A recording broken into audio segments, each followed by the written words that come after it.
Ya, pertumbuhan itu memang terjadi dan itu bagus. Tetapi memang kesenjangan itu juga terjadi dan itu makin buruk.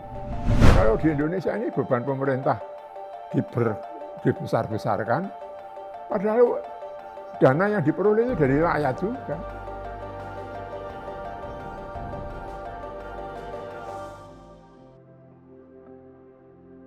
Setiap tahun kita merayakan Hari Kemerdekaan, tapi sebenarnya apa sih Pak makna kemerdekaan itu? Dan menurut Bapak, apakah kita sekarang sudah benar-benar merdeka? Kemerdekaan bagi bangsa Indonesia yang begitu lama dijajah oleh bangsa lain, ini adalah pertama-tama bebas dari penjajahan. Jadi kita tidak lagi dikuasai oleh bangsa lain. Lalu dikuasai oleh siapa? Ya oleh kita sendiri. Suatu negara yang kita ingin kembangkan menjadi negara yang sejahtera, adil, dan makmur. Pertanyaan yang utama adalah buat siapa gendak proklamasi berkumandang. Itu saya rasa yang harus kita jawab dan kita laksanakan. Ya, pertama-tama kami memahami bagaimana Bung Karno seolah-olah mengatakan buat kaum marhen. Nah, sementara itu Bung Hatta mengatakan bahwa kemerdekaan Indonesia ini buat perekonomian rakyat.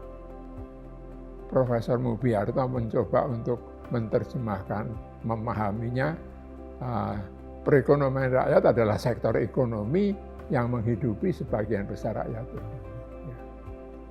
Siapa mereka? Beliau mengadakan penelitian banyak sekali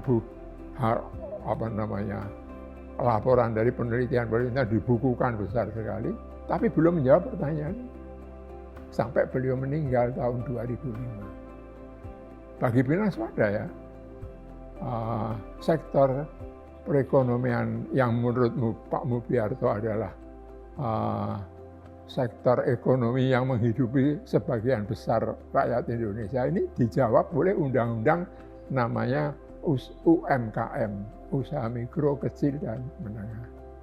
Dan usaha mikro ternyata merupakan 98,7% dari seluruh entitas usaha jumlah orangnya. Nah, itu merupakan 64 juta unit usaha. Kalau dimiliki oleh usaha itu oleh 64 juta keluarga, barangkali menghidupi 250 juta jiwa manusia.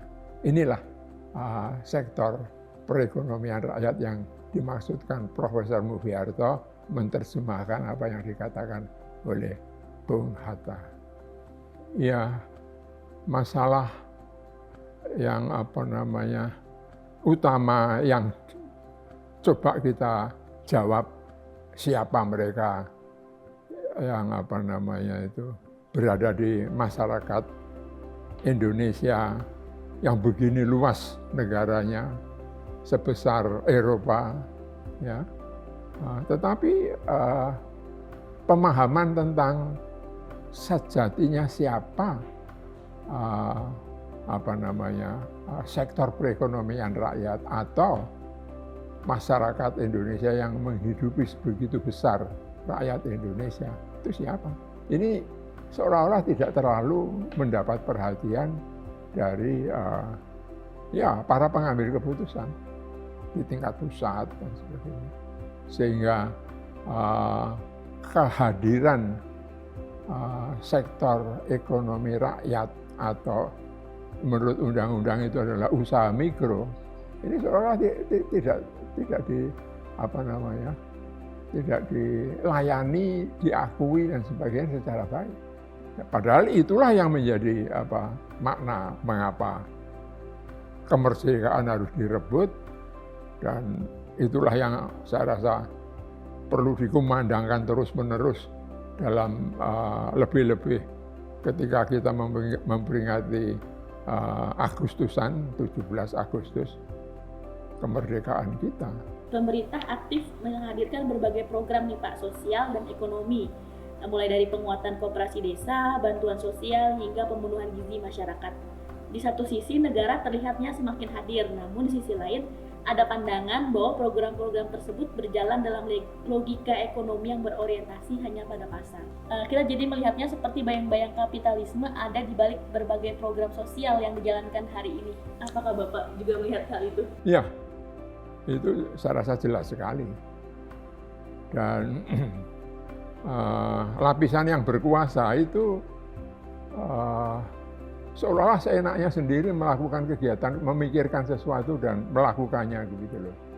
Terus di negara yang kuat, yang 98,7% rakyatnya adalah usaha mikro, adalah menurut Bank Dunia adalah sektor ekonomi yang menghidupi sebagian besar rakyat Indonesia itu adalah usaha mikro, itu adalah economically active poor, orang miskin. Nah, itu walaupun mereka mampu untuk berusaha dan mempunyai kekuatan yang real, ya, tapi seolah-olah malah ya ini kita mewarisi cara berpikir penjajahan. Bagaimana menyerap mereka itu, membiarkan dan sebagainya gitu. Dan menjadikan dirinya sendiri menjadi pemegang kekuasaan yang melakukan seolah-olah semua. Jadi kalau misalnya mendirikan koperasi yang kemudian dipaksakan untuk dilaksanakan oleh masyarakat seluruh Indonesia, padahal itu bidang yang harusnya dikembangkan di antara masyarakat, terutama orang-orang miskin itu. Koperasi itu diperlukan oleh orang miskin, bukan diperlukan oleh kekuasaan. Inilah yang menurut saya suatu tindakan-tindakan yang harus semakin disadari dan dipersoalkan ketika kita memperingati kemerdekaan kita. Selama ini kita sering mendengar ya Pak, pertumbuhan ekonomi di Indonesia terus meningkat. Namun jika melihat kehidupan masyarakat di akar rumput, apakah pertumbuhan itu sudah cukup mencerminkan hadirnya keadilan sosial dan kesejahteraan yang nyata? Ya, pertumbuhan itu memang terjadi dan itu bagus.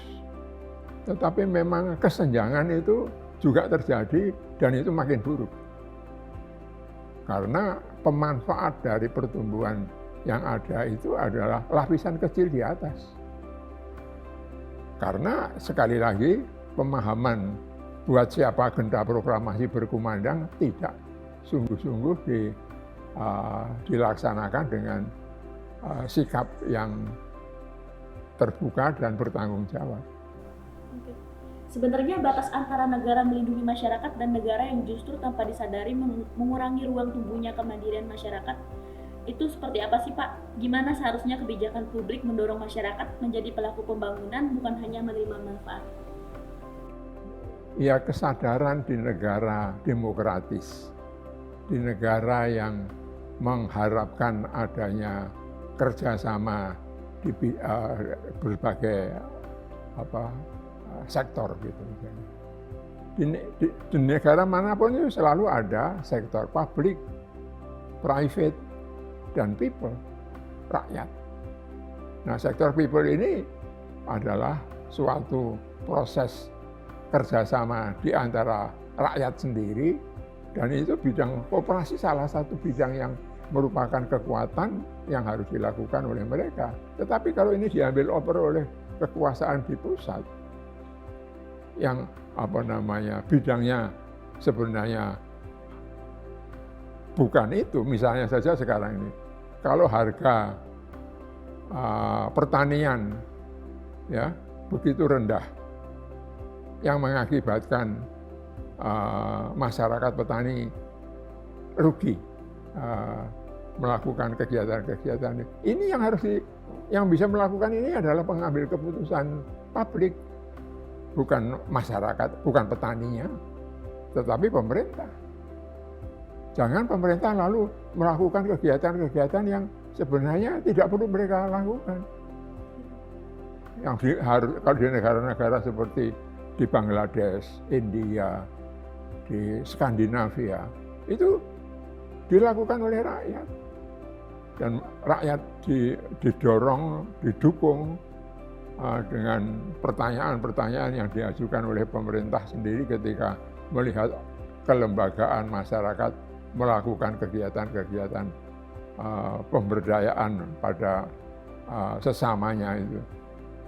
What can we do for you? Ini pemerintah yang menanyakan. Bukan mengambil oper, tapi menanyakan mau mendorong. Karena dengan melakukan itu sebenarnya beban pemerintah berkurang. Nah kalau di Indonesia ini beban pemerintah dibesar-besarkan, padahal dana yang diperoleh itu dari rakyat juga. Marilah kita duduk bersama-sama membahasnya dan menyerahkan kepada mereka yang seharusnya memang melakukan itu. Bulan Agustus ini kita diingatkan bahwa Indonesia memperingati ulang tahun kemerdekaannya. Dan inilah suatu peringatan yang perlu kita lakukan dalam bentuk kesiapan kita untuk terus membangun bersama rakyat. Dan upaya meningkatkan keberdayaan masyarakat dengan pembangunan dan kemampuan diri sendiri, ini adalah suatu panggilan luhur. Itulah menjadi sebab bahwa pentingnya partisipasi, kerjasama antara sektor publik, private, dan people, rakyat. Karena rakyat sendiri melakukan itu tidak mungkin. Pemerintah sendiri melakukan tidak mungkin, apalagi pengusaha melakukan itu. Maka kita harus membuka diri, membicarakan, dan melakukan langkah-langkah ke depan yang lebih baik di negara yang begini luas, yang begini berbeda satu sama lain, tapi yang bersemangat untuk terus maju dan meningkatkan keberdayaan.